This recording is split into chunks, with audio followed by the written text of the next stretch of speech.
Hey guys, this is Mike from Deepwood Force of Will, coming at you with a sort of a new series. This one is, well, Joe and I kind of did a series close to this a little while back. We did one episode of the deck guide, where we go over a specific deck. In that case, it was Shion way back when. And we just kind of go over the deck's strengths, weaknesses, common cards played in the deck. And it was a really good video. A lot of people seemed to really enjoy that one. Then we had a deck breakdown for the top decks of the Alice Cluster format. That one was also very well received, so it seems like a lot of you like the metagame analyses and stuff. So we've came up with a metagame analysis with Feetsing over there with her Magic Stone analysis. That wasn't a very clever name. But anyway, this is episode 1. This is for the January 2017 format. It's kind of the format we're in, post-Legacy Lost. Dragon Emperor hasn't come out yet, but hopefully we'll be able to do another one of these once that comes out. So we're going to take a look today at the, I guess what we'll do is the top deck of our post-Legacy Lost format, and that would be Lilias Petal, Agent of Salvation, also known as the Nine-Tailed Fox. So, going into this, I'm just going to be going through the strengths of the ruler, the J-ruler side, anything that has to be associated with that J-ruler, and then all the support it gets, and then eventually the strengths and the weaknesses of the deck. And yeah, so what makes Lilias Petal so good? For those of you who haven't already played against him or with him, well, let's start by taking a look at that ruler side. So he's a ruler, he's human, and he's green-black. He has a Judgment of 0. Now that's already a red flag, because the last time we had a Judgment of 0, that was Reflect Refrain, and that everybody knows how crazy that was. But Force Will have started learning from their mistakes, so Lilias Petal is on his ruler side. He is a blank J-ruler, basically. He has no effect other than the Judgment and the Energize, which lets you energize for either green or black, not both. And we'll look over at his J-ruler side. This is the side that really gets things done. So the Nine-Tailed Fox is, very, again, similar to Reflect Refrain, a J-ruler with no stats. It cannot do battle. That's an important fact, because it can't be hit by attacks, it can't block, it can't deal damage, no matter what. So, very important. And also the fact that it has no stats will come into play a little bit later. Next thing about it is that it's a J-ruler and a myth, green-black, those aren't really relevant. And then the first line of text, this card cannot be destroyed. Oh boy, that's huge, because that means that Nine-Tailed Fox, being the J-ruler heavy deck that it is, cannot be Black Moonbeamed, and that's a really big factor. And we'll go into that a little later. We'll talk about that as a strength of the deck, but keep that in mind. Now, the next effect is what Nine-Tailed Fox is basically known for. In order to do this, you must banish a Wind Resonator, a Darkness Resonator, and a Killing Stone. All that happens before the rest of the effect goes off, it is a cost. If the effect is somehow stopped after you've banished all 3 of those materials, the effect those things will already be killed off. You cannot get them back if the effect is negated. So, and also it has to be a Wind Resonator and a Darkness Resonator. It cannot be like 2 Wind Resonators, 2 Darkness Resonators. It can be a Darkness and Wind Resonator and one of either type. Basically, all you have to make sure is that one Resonator has the Wind attribute and one Resonator has the Darkness attribute. Once you do that, once you banish those 3 things, you search your hand, deck, removed area, and or cards you own from outside the game for a Wind or Darkness Chimera Resonator and put it into your field. If you search your deck, shuffle it, you can only play that ability once per turn. However, that is a quick effect, so you can play it on your turn and your opponent's turn. So, what makes it so good? Well, first of all, we'll say, for argument's sake, it is officially ruled that cards you own from outside of the game does not include just tossing your binder out and showing your opponent your binder. They have to be in your side deck, so you do have to secure side deck space for the Chimeras. And note that the only place that Nine-Tailed Fox cannot grab the Chimeras from is your graveyard. So once they're in the graveyard, you cannot summon them back out from that graveyard with its effect. And then the last ability you'll see on it is the tap itself to shuffle a Killing Stone from your graveyard into your Magic Stone deck. Now that's very, very relevant because, of course, putting back your Killing Stones that you sacrifice in order to play Chimeras is really good, because that technically means you can indefinitely play Chimeras, so long as you have a Chimera that's able to be played. So overall, Nine-Tailed Fox is a card that's very well meant for the mid to late game, and you'll see why in just a little bit, because the Chimeras are all mid to late game threats on their own. But first we'll go into the Killing Stone, because that again is the bread and butter of what makes the Nine-Tailed Fox work, really. So looking at the Killing Stone, you see that it is a special magic stone. It's got the standard Legacy Lost text. If your J-Ruler isn't named J-Ruler, in this case Lilias Petal or the Nine-Tailed Fox, this card enters your field rested unless you pay 300 life. So thankfully Fox doesn't have to pay that, so that's totally fine. You treat this as a Wind Magic Stone and a Darkness Magic Stone, so this keeps the same text line that Magic Stone of Black Silence has. So if you were to take this out of the deck with something, say like Gretel, which isn't in the game anymore, but this would count for Gretel, because it would be treated as a Wind Magic Stone. A better example would probably be the Stealth package. You can flip up the Stealth package if you control 4 Killing Stones, because they do specifically say that they are Darkness Magic Stones. You can tap it to produce green or black. That's basically, again, Black Silence. It's basically the same thing as Black Silence, but with the cost to pay for it and the last effect down the bottom there, which is when this card is put into a graveyard from your field, i.e., Fox banished it, your opponent loses 100 life and you gain 100 life. Now that effect may not seem relevant, but it is extremely relevant. One big thing is that a card later that you'll see here forces you to pay life to add it back to your hand. How much life does it have you pay? 100. So basically you get this card back for free no matter what, and you don't have to pay for it, which is amazing. The last little detail is that this does not inflict 100 damage to your opponent. This only makes your opponent lose 100 life.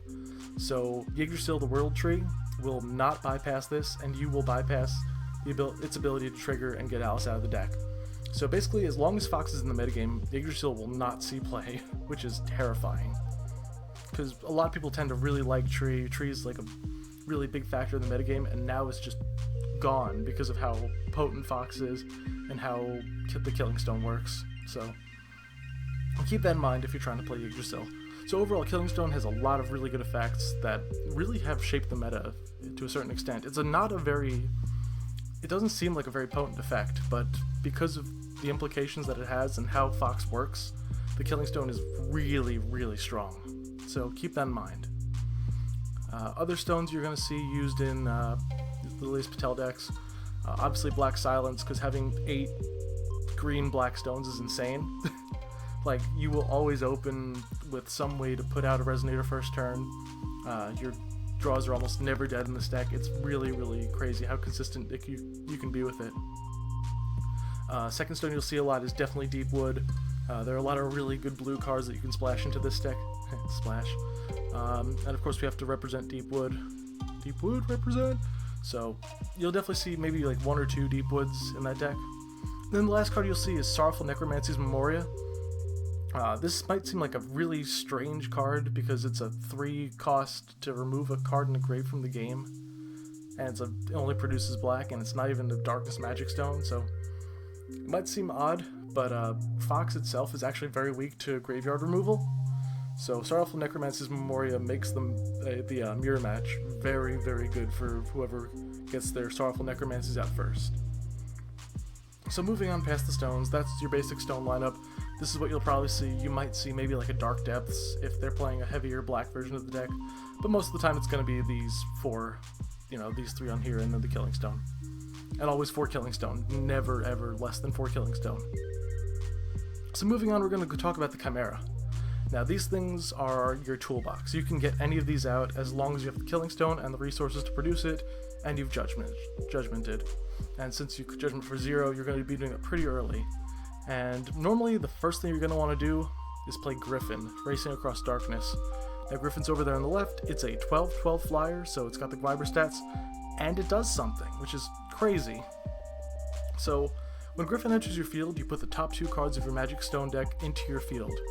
Now notice it doesn't say they come in rested, so you get 2 fresh stones that you can use that turn immediately, which makes Griffin absolutely insane. Getting Griffin out on like turn 2 or 3 is probably a game winner on its own, and then you just have to keep going into the late game. Having a 12/12 flying body is just incredible. So at the end of the day, Griffin ends up paying for itself because you've killed off the Killing Stone, but then you get 2 stones, so it pays for itself +1, and it just provides so much acceleration for the deck. Before, Griffin was actually the last card revealed for Fox, which is why we weren't so thrilled with it at first. But then as soon as it was revealed, everybody was like, yeah, Fox is probably going to be great. And turns out it was. So, what can you do? Next on our list is the Manticore. The Manticore was the second Chimera that was released, and it had a lot of people really excited because this is a mid-range card that actually kind of bodes back to the days of Grim Cluster. So the Manticore is a technically 5 mana, but you're going to be cheating it out with Fox anyway. It's a 9/9 flyer, which is, again, pretty relevant. 9/9 bodies are good, flyers are great. And when it enters your field, you can choose one, which is really, really cool. The first choose one effect is that you look at your opponent's hand and choose a card. They discard that card. So you get the Neuralithotep from old Grim Cluster effect, where instead of incarnating from your hand, you essentially incarnate from the field with Fox's ability, which is awesome. And you still get to look at their hand, choose a card, and discard it, which makes the Manticore really oppressive for combo-based decks, for other control decks. Just knowing your opponent's hand is so relevant, especially towards the mid-game.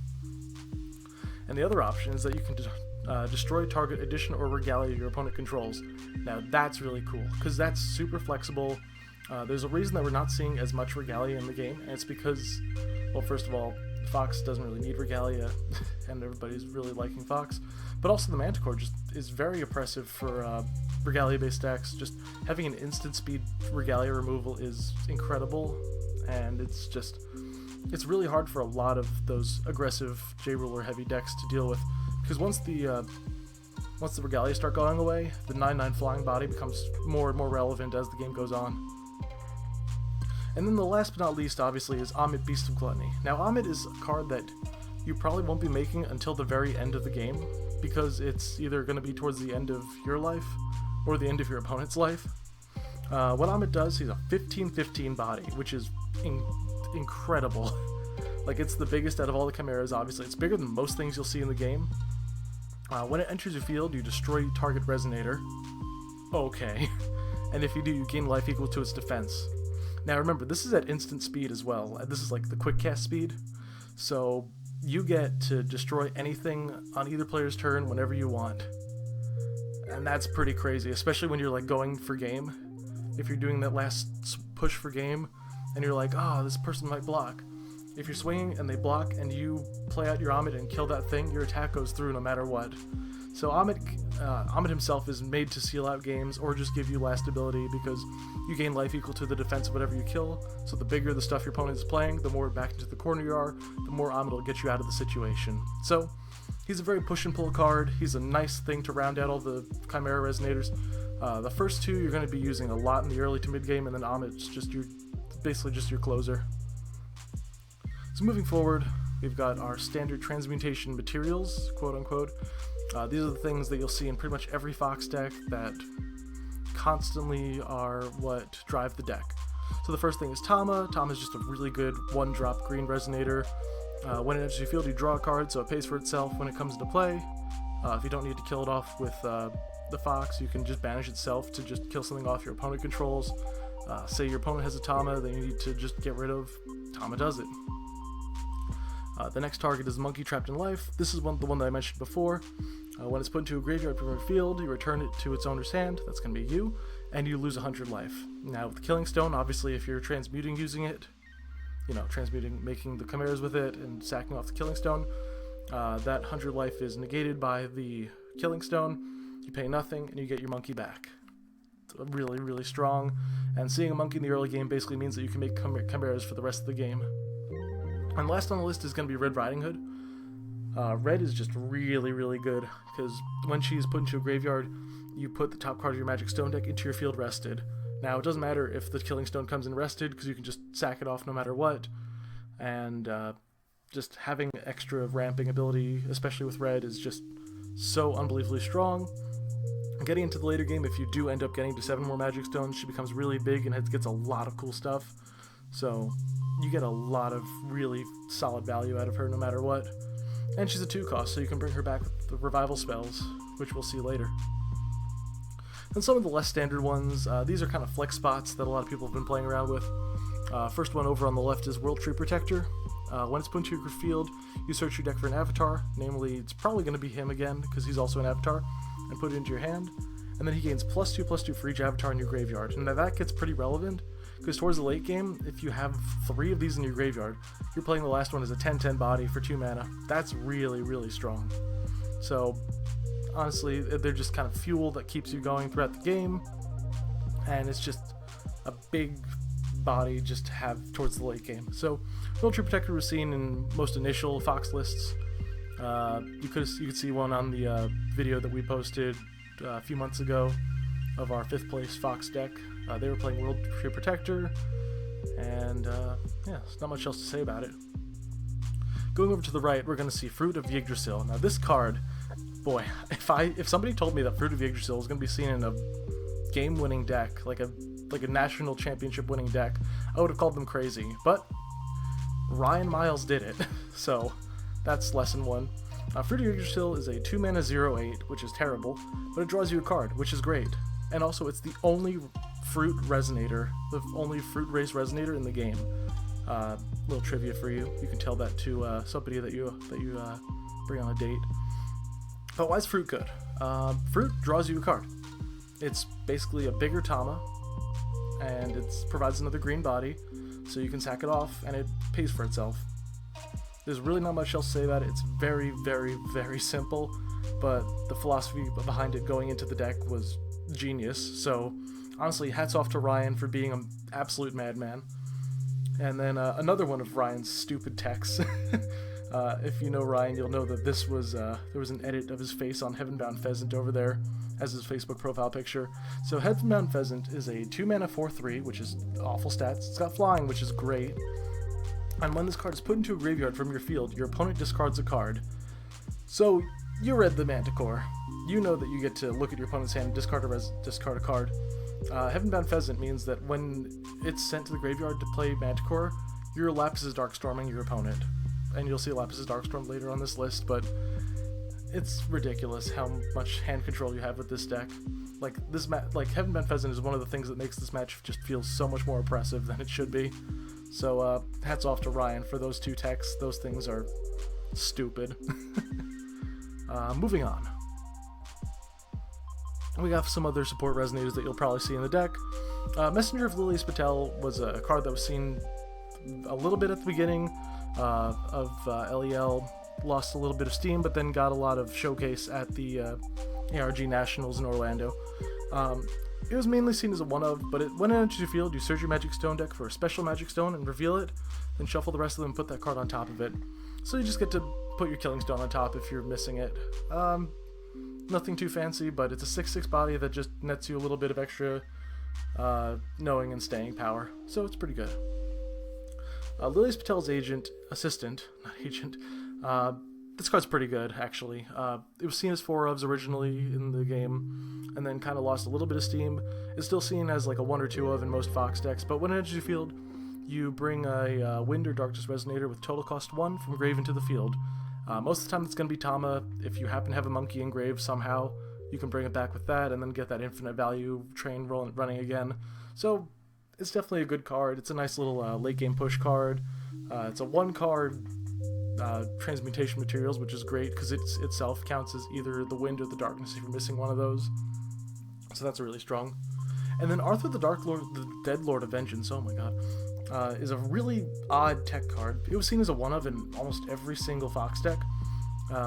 Its effect itself isn't that impressive, and it's normally not going to be used for that playstyle. But what Arthur does do is that it lets you remove 3 Resonators from your graveyard from the game and put it back into your hand. Removing the Chimeras means that they are put out of play, which is a place where Lilias can bring them back, put them into the field. Because you can't play Chimeras from your graveyard, you can only play them from other areas, but that includes the remove from play area. So Arthur removing the Chimeras means that it just refuels your entire Chimera engine. just by adding itself back to your hand. It's just like this wad of value that you're going to get out of Arthur, which is crazy. So definitely worth it. And the 10/10 body that keeps coming back is not a bad thing at all. Like, don't get me wrong. It's just that most of the time you're going to be using him for that utility factor. So, on to spells. The Fox matchup is oppressive. Like, the Fox wants to know your hand, it wants to clear your hand, it wants to just mess with you. And Scorn and Lapis' Darkstorm are both cards that say your opponent discards a card. And that is really potent with Chimera and Heavenbound Pheasant. So basically, at any time you could say, hey, you're losing card advantage, you're losing cards out of your hand. Good luck. Because they have to deal with 12/12 flyers and 15/15 destruction effects after losing their hand. So, always keep in mind that the discard effects are one of the things that makes Lilias so strong as a control deck. You also get revival spells, which are crazy. The last drop lets you bring back any of your smaller materials, say Tama, Monkey, Little Red, Red Riding Hood, Pheasant, Fruits, and all of them get their ender effects if they have one, so you can keep drawing cards. They all keep their when it leaves the field effects, so you get the advantage from Pheasant and Monkey and everything else. Just you get a lot of value out of last drop, and it's also instant speed, so you can use it on your opponent's turn and play Fox's ability all in that same turn. Now, Dance of the Shadows is a card that was never seen until it was never really seen. Like, Reanimator decks weren't that great until Fox came out, put their Chimeras in the grave, which meant that you could Dance of Shadows them back. They would get their enter effect, so all of them would get the abilities that they get when they summon them from the side deck, and then at the end of that turn, they're removed from the game. So you can play them again from the removed from game area. Did I also mention that Dance of the Shadows has Remnant, so you can do that again from the grave? It's ridiculous. So you get a lot of value out of that.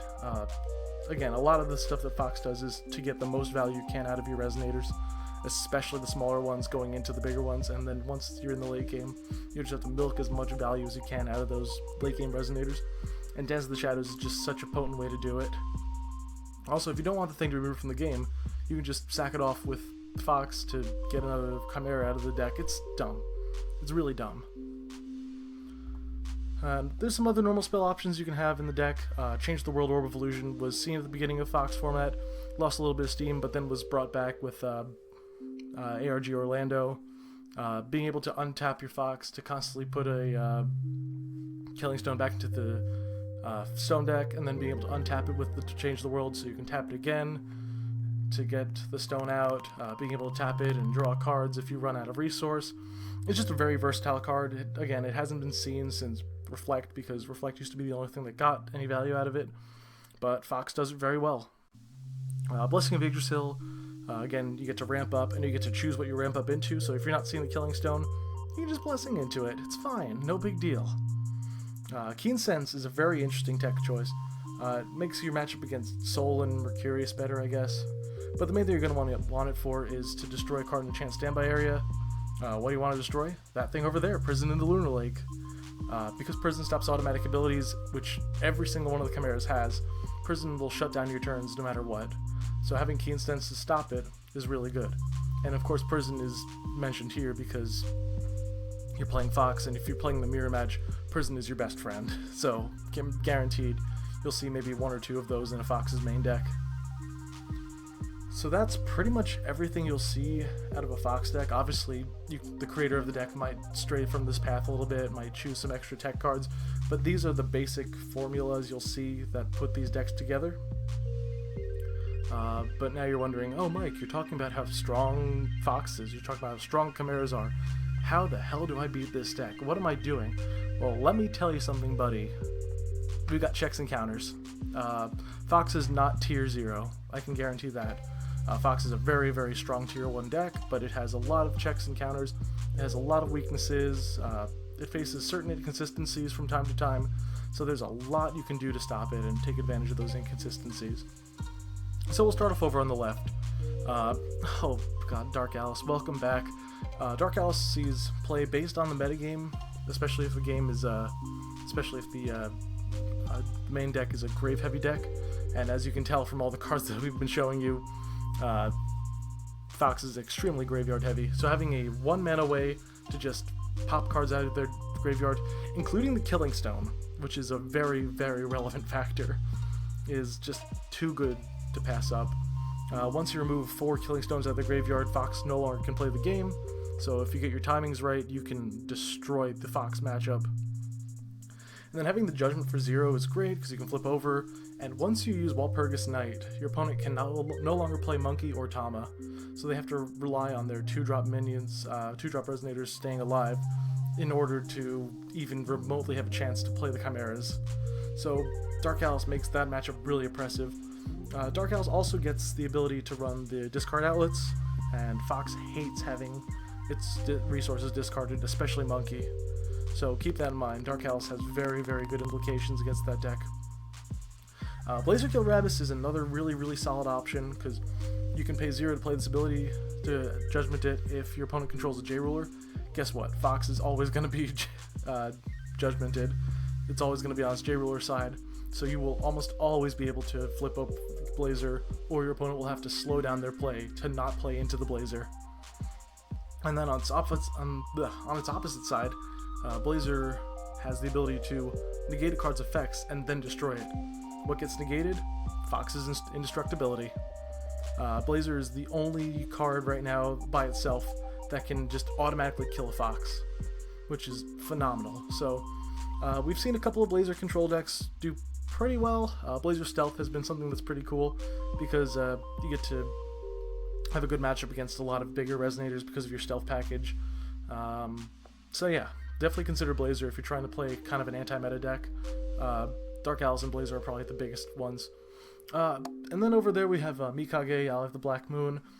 Being able to deal 100 damage to the monkeys as they come into play to prevent your opponent from being able to have resources to play around with is really, really good. So that instant speed removal is great. He's not the best counter, but he's really good at keeping the board clear, which is nice. And as you go into the late game, he just gets better and better. So he was worth the mention. But keep these in mind, and especially because all of these decks do tend to play discard outlets. Now going into the spells for checks and counters, I mentioned Prison of the Lunar Lake already. Preventing automatic abilities is phenomenal, especially when the Chimera is just entering the field. Gale Force, Charlotte's Water Transformation Magic, and Artemis are all kind of in the same wavelength. Gale Force they're all just removal spells at this point. Gale Force just auto kills Griffin and Manticore. Charlotte's Water Transformation plus Bow can make it so that you don't take as much damage from the Chimeras. And if you're playing Arla or a Judgmented Valentina 2.0, Artemis the God's Bow gets 4 counters, which means you can tap it to kill off Griffin and Manticore. Not the most classy way to kill off those Chimeras, because eventually they'll come back because they have so much revival. But if you need to just survive a little bit and keep stuff off the field, those 3 options are really strong. And moving forward, we did mention before that Fox hates having their resources discarded. They like having a nice full hand of resources to play out and get their Chimeras. So Scorn, Lapis' Darkstorm, all good. Nameless Mist, a little bit less good just because you'd much rather get rid of Resonators than you would spells out of their hand.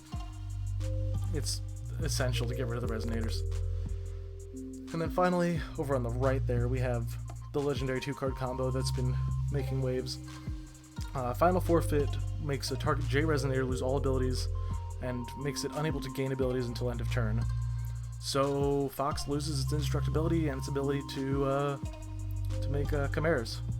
It's pretty good. And then in tandem with Black Moonbeam means that for 3 mana you can auto kill a Fox.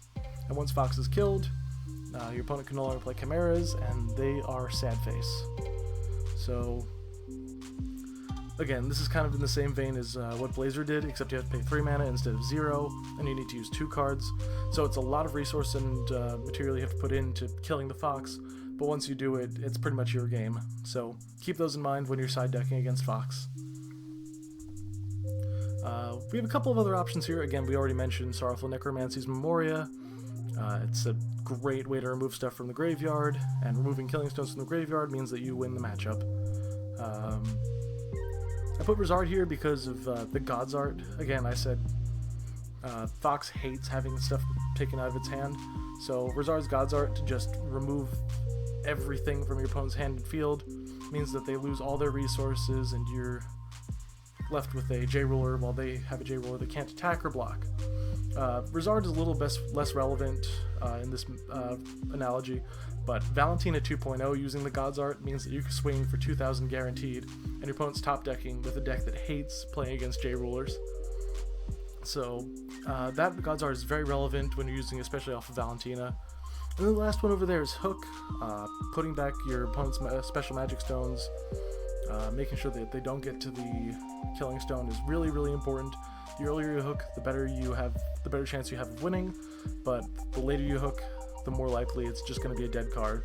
So I'm back and forth on Hook. I think it's a good card, but I don't think it's fast enough to deal with Lilias. So keep that in mind.